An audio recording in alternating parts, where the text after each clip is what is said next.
주님은 당신의 삶을 회복시키시는 분이십니다. 여러분 올 한 해 우리의 삶을 회복시키시는 주님의 은혜를 경험할 수 있기를 소망합니다. 룻기의 시작은 앞이 보이지 않고 아무런 소망이 없는 흑암 같은 배경에서 시작됩니다. 1장 1절 말씀 여러분 보면은 이 룻기의 배경이 나오죠. 사사들이 치리하던 때라는 것은 이 시대가 종교적으로 굉장히 암울했던 어두운 시대였다는 것을 보여주고 있습니다. 또한 1절에 반복되는 이 단어가 흉년이라고 하는 단어입니다. 이것은 어떤 영적인 흉년도 말하고 있지만 환경적인 어두움도 이야기해주고 있습니다. 절대로 흉년이 들어서는 안 되는 땅, 약속의 땅인 베들레헴, 그곳 가운데 흉년과 기근이 찾아온 것입니다. 종교적으로 또한 환경적으로 앞이 보이지 않는 이러한 배경 가운데 오늘 우리가 함께 살펴보고 있는 나오미 가정이 나오죠. 엘리멜과 나오미 가정, 그들의 미래도 더 이상 앞이 보이지 않는 캄캄한 어두운 그러한 모습인 것 같습니다. 룻기는 앞이 보이지 않는 이 배경의 시작을 우리 가운데 들려주면서 다시 한 번 더 우리의 이 새해 출발은 어떠한지를 돌아보게 하고 있는 것 같습니다. 우리 시대, 우리의 삶, 우리의 가정, 우리 교회는 어떠한가라고 하는 것입니다. 여러분 우리 사회를 보면 계속되는 정치적인 어떤 불안감, 또 여러 가지 어려움들이 보이죠. 여전히 주변 열강뿐만이 아니고 북한과의 긴장 고조 이런 것들도 외교적인 그런 문제들도 여전히 많이 산적해 있는 것을 보게 됩니다. 교회는 어떻습니까? 늘 평안과 기쁨만 있는 것 아닌 것 같습니다. 정치적으로 정말 앞장서는 어떤 목사님 때문에 교회 전체가 욕을 먹고 있기도 하고 있는 그런 모습, 교회의 부정직과 목사님들의 타락, 신앙인들의 하나님 없이도 살 것 같은 그런 종교적인 어두움이 여전히 오늘 우리 시대 가운데도 있습니다. 가정은 늘 평안합니까? 가정이 파괴되는 것도 많이 있고 부모와 자녀의 불신 모습, 이런 모습이 우리 사회의 참 어두운 면들인 것 같습니다. 어쩌면 룻기 나오는 나오미에게 닥친 그런 흉년, 그리고 또한 그런 어두운 상황과도 동일한 것이 우리의 현실의 모습이라고 생각이 됩니다.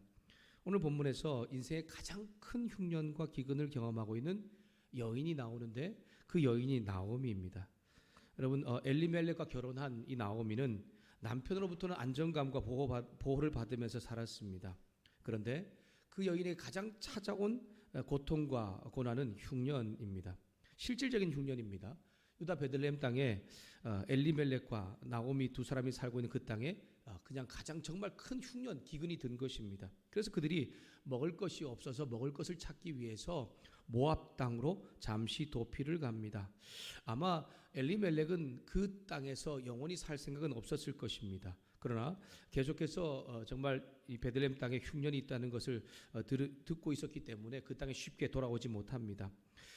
흉년을 피해 도망간 그 땅에 풍성한 물이 있었고 곡식도 있었습니다. 그런데 이 기쁨도 얼마 가지 못하지요. 집안의 가장 큰 가장이면서 큰 기둥인 남편 엘리멜렉이 죽임을 당합니다. 나오미는 두 아들과 함께 살아가게 됩니다. 두 아들과 함께 살면서 잠시 남편이 없는 슬픔과 힘듦이 있었지만 두 아들의 결혼으로 인해서 이제 금세 이 가정의 흉년도 사라지는 것 같습니다. 그러나 또다시 두 아들이 죽임을 당하는 흉년이 찾아옵니다. 나오미는 이렇게 모압 땅에서 10년을 보내었습니다. 여러분 10년 동안 남편 없이 또 어느 정도 시점이 지나서 두 아들의 죽음을 본 한 여인을 한번 생각해 보십시오. 지금 나오미의 삶이 말할 수 없는 흉년이라는 것을 가장 적절하게 표현해주는 구절이 아마 5절 말씀일 것입니다. 우리 같이 함께 5절 말씀을 다시 한 번 더 읽겠습니다. 함께 읽습니다. 시작. 말년과 기론 두 사람이 다 죽고 그 여인은 두 아들과 남편 뒤에 남았더라. 두 아들과 남편 뒤에 남았다라고 하는 이 구절은 남편과 두 아들의 죽음 이후에 홀로 남은 여인을 표현하고 있습니다. 여러분 혹시 이렇게 생각하는 분 있지 않습니까? 요즘에 우리 사회를 보면 홀로 남아 있는 사람들 얼마나 정말 사회적으로 여러 가지 도움을 많이 주고 있는 것이 있습니까? 그러면 정부의 도움이나 아니면 사회적인 도움을 받으면서 살면 되지 않는가라고 생각을 할 수 있을 것 같습니다. WBC 주석에서 이 구절에 대해서 이렇게 해석하고 있습니다. 아내가 갑으로 어머니에서 자식이 없는 어미로 이 여성은 모든 정체성이 벌거벗겨진다. 남성 위주의 문화가 여인들에게 주는, 즉 남편과 아이들이라는 안정감이 그녀에게는 더 이상 없다. 여성의 가치를 판단하는 가치의 정의가 그녀에게서는 더 이상 적용되지 못한다. 자손을 통하여 부여되는 노년의 축복이 더 이상 없다. 이방 땅에서 계기된 이 여인은 죽음의 희생물이요 또한 생명의 희생물이 된다 라고 이 여인의 굉장히 고통스럽고 힘겨운 것에 대하여 해석하고 있습니다. 남성 위주의 고대 근동 문화에서는 집안의 모든 남자가 죽었다, 그리고 여인이 홀로 남았다고 하는 것은 이 여인의 그 안전과 생명을 그 누구도 책임져 주지 못한다 라고 하는 것입니다. 다른 말로 표현하면 늘 삶 가운데 이 지금 죽음에 대한 두려움과 그리고 또 여러 가지 힘겨움과 어려움 가운데 살고 있다는 것이죠. 나오미에게 지금은 절대적인 고통이자 흉년입니다. 소망과 회복은 꿈도 꾸지 못하는 그러한 상황이 지금 이 여인 가운데 있는 것입니다. 여러분, 흉년을 피해서 모압으로 남편을 따라갔지 않습니까? 근데 남편과 아이들이 죽었습니다.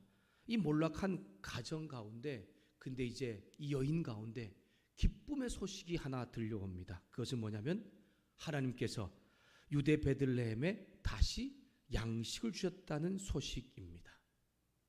이 여인이 그 소식을 10년 만에 듣고서 베들레헴으로 돌아오고 있는 것이 오늘 말씀의 내용이죠. 베들레헴 성읍들이 여인이 나오는 것을 보면서 다 반겨줍니다. 그러면서 이 여인이 나옴이라는 것을 알아봅니다. 오랫동안 함께했던 여인이니까 충분히 알아볼 수 있었을 것 같습니다. 나오미를 맞이하는 성읍 사람들의 고백이 20절 말씀입니다. 우리 함께 20절 말씀을 같이 읽도록 하겠습니다. 나오미를 맞이해주는 성읍 사람들을 보고서 나오미가 그들에게 하는 고백입니다. 같이 읽습니다. 시작. 나오미가 그들에게 이르되 나를 나오미라 부르지 말고 나를 마라라 부르라. 이는 전능자가 나를 심히 괴롭게 하셨습니다. 아멘. 여러분, 나오미가 히브리어로 무슨 뜻이라고요? 네, 기쁨이라는 뜻입니다. 기쁨.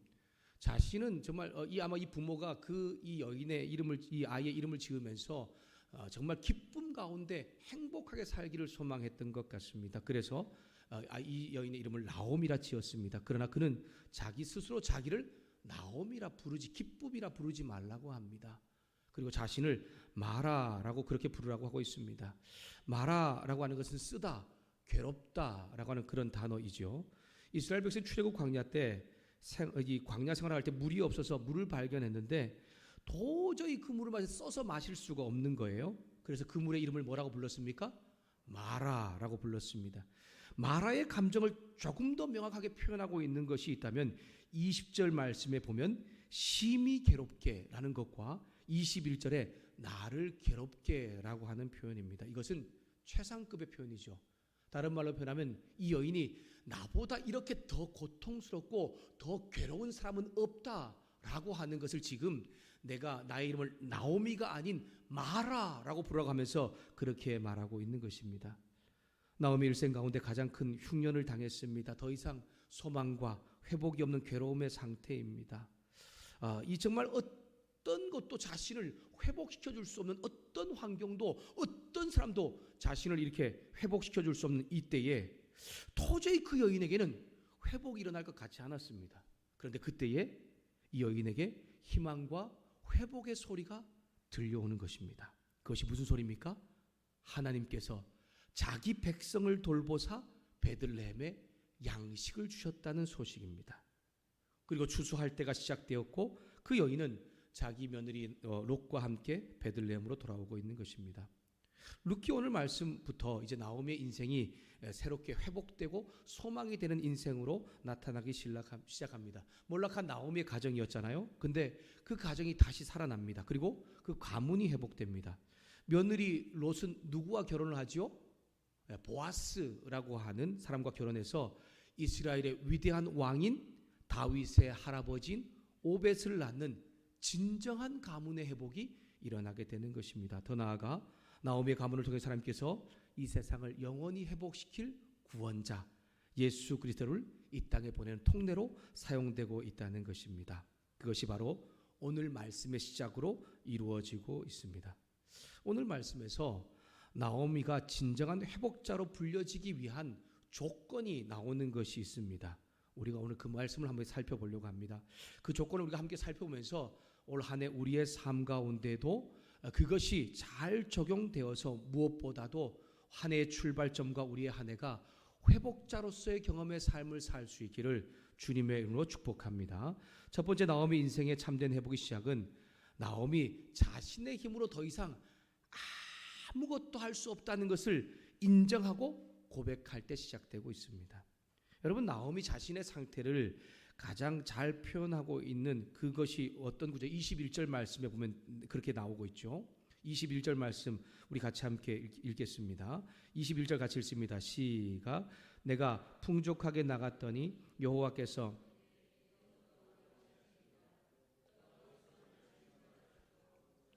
나를 괴롭게 하셨거늘 너희가 어찌 나를 나오미냐 부르냐 하니라. 풍족하게 나갔더니 여호와께서 내게 어떻게 해요? 비어 돌아오게 했다. 풍족하기와 비어는 반대가 되는 단어입니다. 그 두 단어를 한 구절에 사용하여서 나오미가 지금 어떤 상태인지를 이야기해 주고 있는 것이죠. 풍족하게 비어, 반대인이 비어는 공허하다, 헛되다, 아무것도 없다라는 뜻입니다. 신약에서는 이 단어가 가난하게라는 가난하게라는 그런 우리 구절로 사용되었습니다. 여러분, 가난하게라고 하는 것이 나오는 것이 있죠. 마태복음 5장 3절에 심령이 가난한 자 복이 있다라고 말하고 있죠. 그때 동일한 그 가난의 어근이 오늘 이 비어라는 어근과 동일한 어근입니다. 성경 가운데 이 가난의 뜻, 오늘 이 비어를 말하고 있는 이 단어가 쓰여질 때 두 가지 뜻으로 사용되어집니다. 첫 번째는 진짜 난 아무것도 없는 거예요. 아무것도 없어서 내 힘으로 뭔가 이게 할 수는 없지만 내가 그래도 일을 하거나 스스로 벌어서 무엇인가 나를 채울 수 있는 것에 대한 의미를 가지고 있는 가난이라는 의미가 있습니다. 근데 두 번째 가난의 의미는 내 힘으로 아무리 노력하고 애쓰려고 해도 나는 도저히 일어날 수 없는 상태에 아무것도 할 수 없는 상태, 그것에 대한 그런 것을 말하고 있는 가난이라고 하는 단어가 있습니다. 여러분, 마태복음 5장에서는 두 번째 의미를 쓰고 있는 것입니다. 그리고 오늘 말씀도 두 번째 의미를 사용하고 있습니다.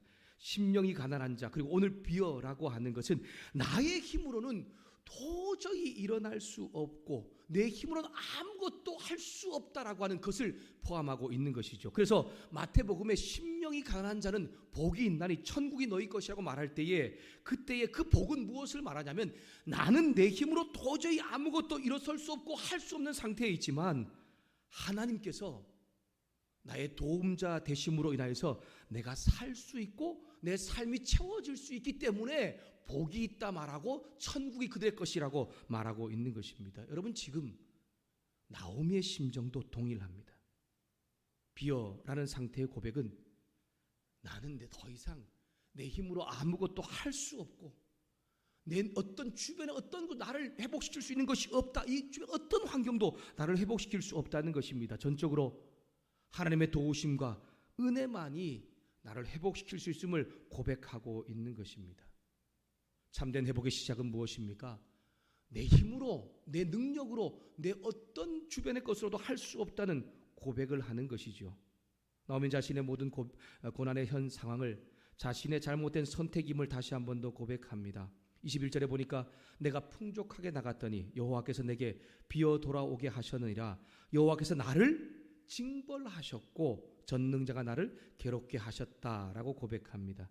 사실 이 모든 흉년의 시작은 남편의 선택 때문이었죠. 아내는 남편이 가라 그러면 당연히 그냥 따라갈 수밖에 없는 것이 고대 근동의 문화입니다. 그럼에도 불구하고 나오미는 전적으로 남편에게 그 책임을 전가하는 것이 아니라 자신의 선택으로 인한 자신의 책임으로 지금 이렇게 자신의 삶이 정말 가난한 자 되었다, 빈자가 되었다라고 말하면서 하나님께 고백하며 나아갈 때에 전능자가 그를 회복시키시는 놀라운 역사가 나타나고 있는 것입니다. 사랑하는 여러분, 저와 여러분의 죄에서의 구원 또한 하나님의 자녀가 되는 은혜 또한 무엇으로 시작됩니까? 내 힘과 내 능력으로는 도저히 나는 구원받을 수 없다. 전적인 나의 무능력을 고백하는 것에서부터 시작되고 있는 것이죠. 나는 죄인입니다 라고 하는 그 고백은 어떤 고백입니까? 내 힘으로 내 죄의 문제를 도저히 해결할 수 없습니다 라고 그렇게 고백하며 나가는 것이죠. 전적으로 하나님의 은혜로 내가 구원받을 수 있다는 것, 나의 죄 문제가 해결될 수 있다는 것을 이야기하는 것입니다. 자신의 전적인 무능력을 인정하고 고백하는 사람에게 하나님의 전적인 회복의 역사가 나타나고 있다는 것을, 구원의 은혜가 이루어진다는 것을 여러분 다시 한 번 더 기억할 수 있기를 소망합니다. 저와 여러분을 비어의 마음으로 하나님 앞으로 나아가는 한 해가 되셔서 우리의 삶을 새롭게 회복시키는, 또 채우시는 그 하나님의 은혜를 경험할 수 있기를 소망합니다. 하나님, 저는 아무것도 할 수 없습니다. 제 흉년 같은 이 인생 제 힘으로 벗어날 수 없습니다. 하나님, 저를 보니 저의 사업장, 저의 직장의 문제, 저의 삶의 문제, 나의 가정 자녀의 문제, 하나님 그 어떤 것도 내 힘으로 할 수 없습니다라고 그렇게 하나님 앞에 자복하며 고백하며 나아갈 때에 나오미에게 일어난 하나님의 참된 회복의 역사가 올 한 해 우리 가운데 이루어진다는 것을 기억할 수 있기를 소망합니다. 죄에 대한 것뿐만이 아니고 우리의 삶의 모든 문제의 회복은 하나님께로부터 이루어지는 것입니다. 하나님께 우리의 삶을 온전히 맡기며 나갈 때에 그 하나님께서 우리를 구원케 하실 뿐 아니라 회복케 하시는 놀라운 은혜의 한 해가 될 수 있기를 주님의 이름으로 축복합니다. 두 번째로 나오미가 마라에서 진정한 회복자로 불려질 수 있었던 결정적인 열쇠는 나오미의 인생 가운데 하나님의 전적인 은혜와 개입하심 때문입니다.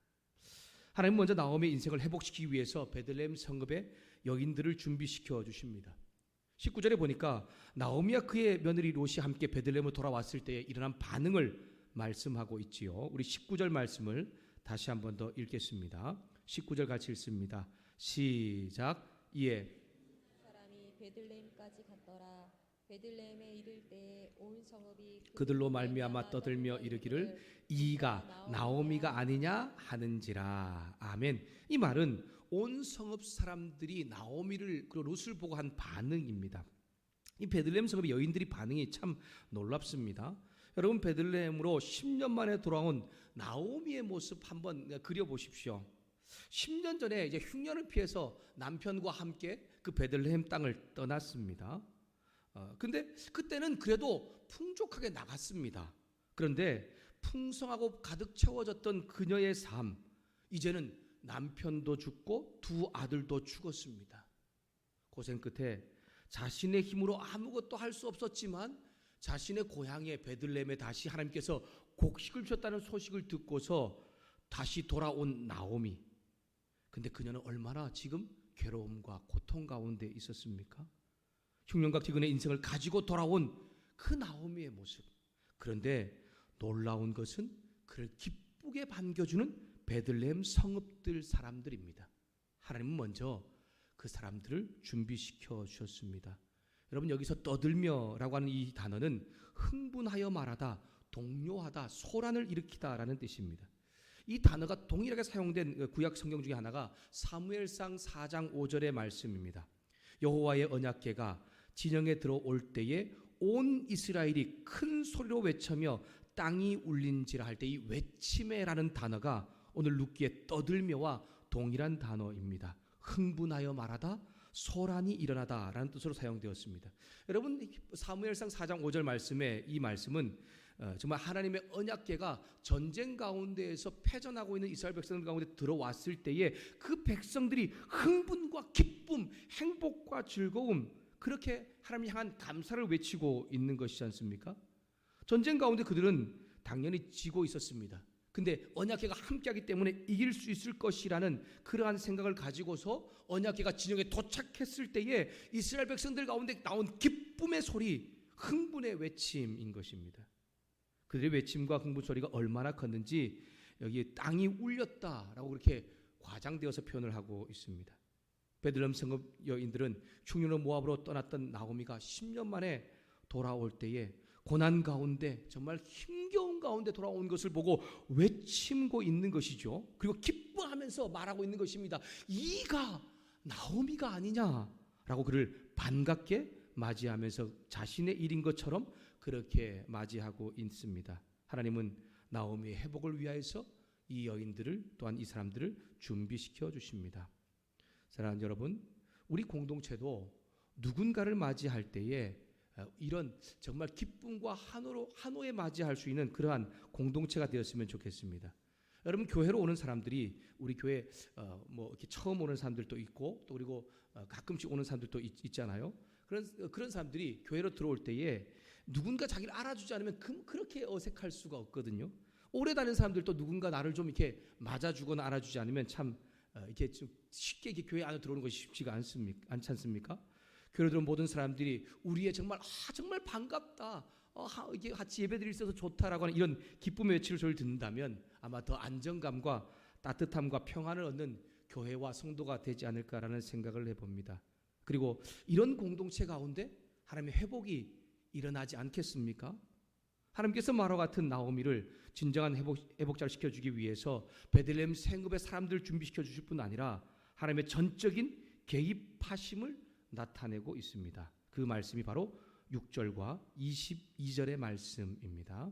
우리 6절의 말씀을 다시 한 번 더 읽도록 하겠습니다. 함께 읽습니다. 시작. 그 여인이 모압 지방에서 여호와께서 자기 백성을 돌보시사 그들에게 양식을 주셨다함을 듣고 이에 두 며느리와 함께 일어나 모압 지방에서 돌아오라 하여. 제가 22절 말씀 읽겠습니다. 나오미가 모압 지방에서 그의 며느리 모압 여인 룻과 함께 돌아왔는데 그들이 보리 추수 시작할 때에 베들레헴에 이르렀더라. 아멘. 나오미가 모압에서 10년의 흉년 같은 삶을 버리고 회복의 자리인 베들레헴으로 돌아갈 수 있었던 가장 결정적인 이유가 무엇입니까? 자기 백성을 돌보시는 하나님의 개입 때문입니다. 여기 돌보시다라고 하는 것은 두루 살피다, 또한 방문하다라는 뜻이죠. 이것은 종속적인 의미를 가진 단어입니다. 하나님께서요, 인간의 삶 가운데 개입하실 때에 쓰여질 때에 많이 사용되어지는 단어입니다. 나오미의 흉년과 기근의 삶에서 베들레헴으로 돌아오기를 결정할 수 있었던 아주 중요한 이유가 무엇이냐면 하나님께서 이스라엘 백성들을 다시 돌보셨다라고 하는 소리를 들었기 때문입니다. 또한 나오미는 하나님께서 이스라엘을 돌보셨다는 이 소리를 듣고서 하나님께서 자신을 향한 소리로 들었습니다. 내가 너를 돌볼 것이다 라고 하는 음성으로 들었다는 것이죠. 하나님의 돌아오는 이 소리에 반응한 나오미의 삶은 놀라운 회복으로 연결되고 있지 않습니까? 20절에 나를 심히 괴롭게 했다는 이 부정적인 고백은 오히려 다르게 표현하면 하나님이 내 삶 가운데 전적으로 개입해 주셨다는 은혜와 감사의 고백이 되기도 한다는 것입니다. 여러분, 나오미에게 10년 동안이라고 하는 이 베들레헴을 떠나서 모압 땅에서의 흉년, 그 괴로움이 있었기 때문에, 그 괴롭힘의 시간이 있었기 때문에 지금 나오미는 다시 유대 베들레헴 땅으로 돌아오면서 회복의 놀라운 은혜의 자리로 나아갈 수가 있게 된 것입니다.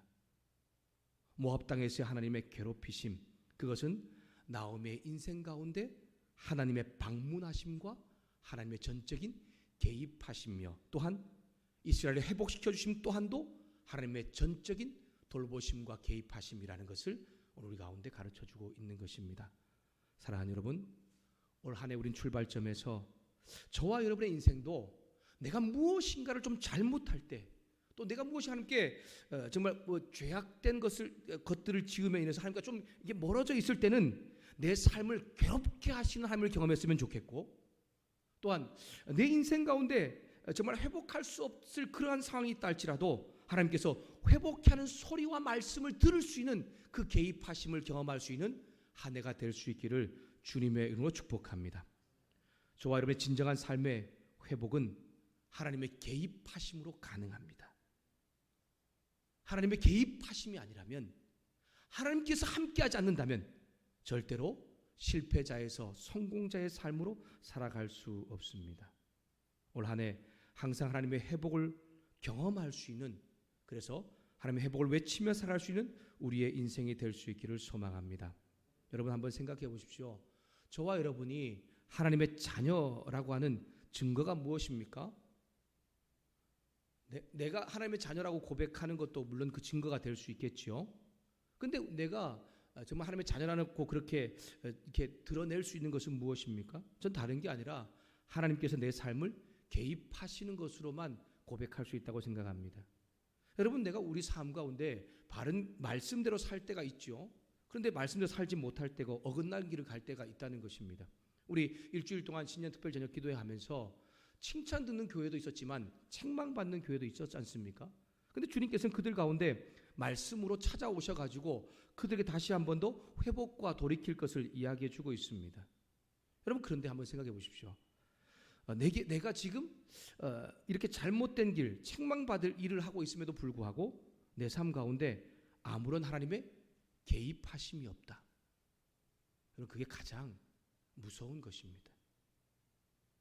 제가 신년 특별 저녁 기도도 얘기했지만 이스라엘 백성들 가운데 하나님께서 축복을 하실 때 이스라엘 백성들은 하나님에 대한 전적인 믿음의 은혜를 고백하면서 따라갑니다. 그러다 어느 순간인가 교만에 빠져서 하나님 주신 그 만족감, 그 풍성함을 자신의 힘으로 된 것처럼 아니면 다른 것으로 또 만족하려고 합니다.